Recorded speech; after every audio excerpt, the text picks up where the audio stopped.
This is the story of how one accounting trick allowed a company to manufacture billions of dollars in profit out of thin air, fool every analyst on Wall Street, and ultimately destroy $74 billion in shareholder value overnight.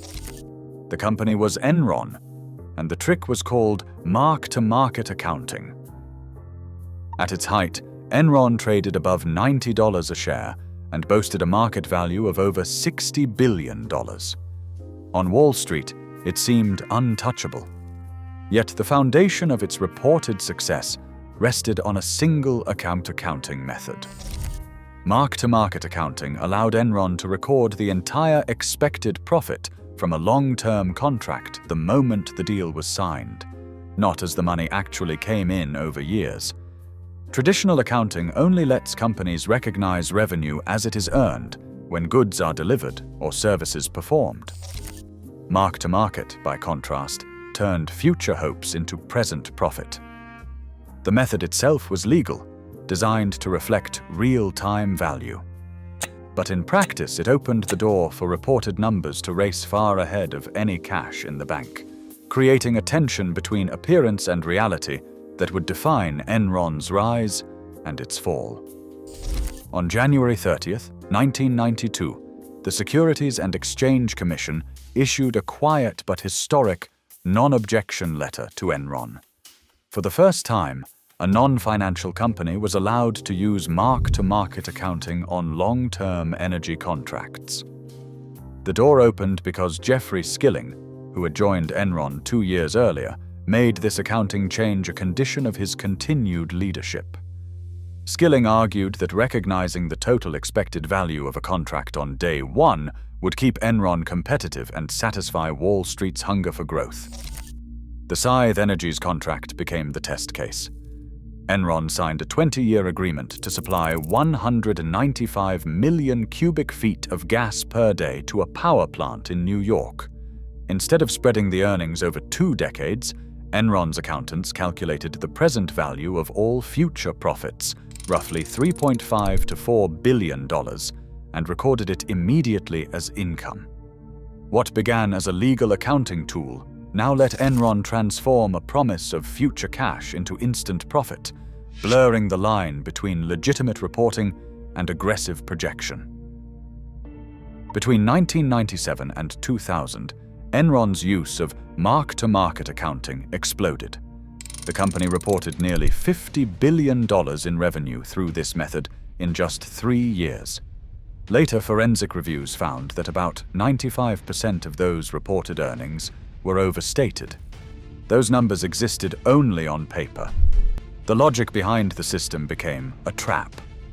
Every new contract had to be bigger, every projection more optimistic, just to keep up the illusion of unstoppable growth. A rival described Enron's model as a valuation treadmill, a race where you have to keep running faster just to stay in place. The July 2000 blockbuster on-demand deal showed how far the practice had drifted from reality. Enron booked about $110 million in immediate profit from a streaming video partnership that never delivered a working product. Blockbuster pulled out, but the profits had already been counted. Inside Enron, employees started calling it selling air, recognizing revenue for deals that barely existed outside the conference room. Andrew Fastow, Enron's chief financial officer, became the architect of a system designed to hide the growing gap between reported profits and reality. As the mark-to-market figures grew more detached from cash flow, Fastow built a labyrinth of special-purpose entities, more than 3,000 in all, to move liabilities out of sight. Through these off-book partnerships, Enron kept about $25 billion of debt off its balance sheet, preserving the illusion of financial strength while the true risks piled up. The trick rested on a technicality. Under the accounting rules of the time, if an outside investor contributed just 3% of a partnership's equity, Enron could keep that entity and its debt off its books. This loophole allowed enormous obligations to disappear from Enron's official reports, even as the company remained responsible for them. Fasto's flagship creation was LJM, a partnership he named for his wife, Leah, and their two sons, Jeffrey and Matthew. On paper, LJM looked like an independent buyer of Enron's underperforming assets. In reality, Fasto controlled both sides of the deal and personally pocketed about $45 million in fees and side payments. The deception ran deeper. A secret agreement known as the Global Galactic Side Letter guaranteed LJM against loss. This meant LJM could never lose money on its Enron investments, while outside investors and even Enron's own board were kept in the dark. The scheme was not just a technical workaround, it was self-dealing hidden from auditors, a deliberate act that transformed creative structuring into outright fraud. Sharon Watkins walked into Kenneth Lay's office on August 14, 2001, clutching a memo that would become infamous. She wrote, "I am incredibly nervous that we will implode in a wave of accounting scandals, warning that Enron's numbers were built on sand." Her follow-up was blunt. Accounting just does not get that creative. That same day, Jeffrey Skilling resigned as chief executive officer, sending shockwaves through the company. 2 months later, on October 16th, Enron announced a quarterly loss of $618 million and a $1.2 billion reduction in equity. On November 8th, a restatement exposed $586 million in hidden losses. The Dynegy rescue collapsed in mid-November.